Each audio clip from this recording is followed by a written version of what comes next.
Среди значимых событий театральной жизни, живо и остро обсуждаемых среди критиков и поклонников оперного искусства республики, премьера «Дон Жуан». «Похититель женских сердец» закрыл театральный сезон Башкирского театра оперы и балета. Новую интерпретацию образа предложил главный режиссер театра Филипп Разенков. Происходящее на сцене – смелый эксперимент. Слово Айгуль Усмановой. На оперной сцене Моцарту везет на эксперименты. Не исключение и башкирская опера. В Уфе предыдущая постановка великого классика «Так поступают все» несколько лет назад режиссером Георгием Исаакяном тоже была решена в экспериментальном ключе. Действие перенесено в наши дни. А «Дон Жуан» – материал всегда манки для постановщиков, ведь история знаменитого сердцееда всех времен и народов продолжает вдохновлять. Она актуальна. Секрет успеха Дон Жуана, он средоточие всех пороков, главный из которых прелюбодеяний, прост. Хороших девочек всегда влечет к нехорошим мальчикам. Вы счастливы? Я в полном, как сказать, творческий катарсис полный. Я надеюсь, что спектакль очень понравился. Судя по реакции зала, я думаю, что спектакль понравился. Это очень необычный для меня тоже образ. Я, пожалуй, впервые за всю свою карьеру примерила такой образ, такой оторвы, скажем. Прикид это, наверное. И прикид, и грим, собственно говоря, такой. Ну, интересно, экспериментировать всегда очень интересно. Мне кажется, что мне, идет, я так надеюсь.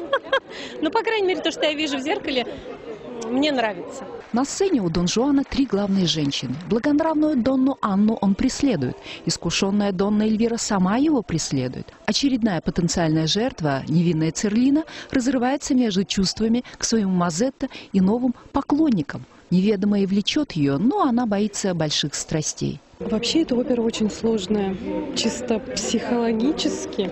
Вообще сама роль Церлины мне далась с большим-большим трудом, потому что это немножко против шерсти, и такие сложные были сцены, мизансцены.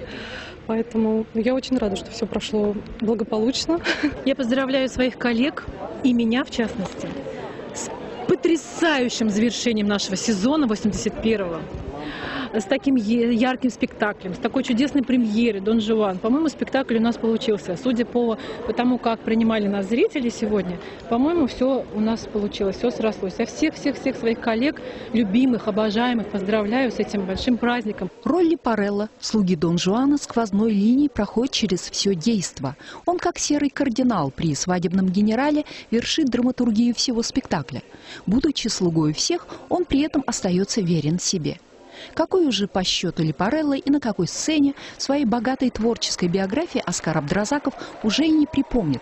Знает одно – в любимой роли встречает он свое 50-летие. Я поздравляю, конечно, любимый театр. Я поздравляю все те цеха, которые участвовали в этом. Прежде всего, тех людей, которые подготовили эту работу. Костюмеров, пошивочный цех, музыкантов. Мы, в общем-то, плод уже тот, что вот их подготовки и, конечно же, нашей, безусловно, подготовки.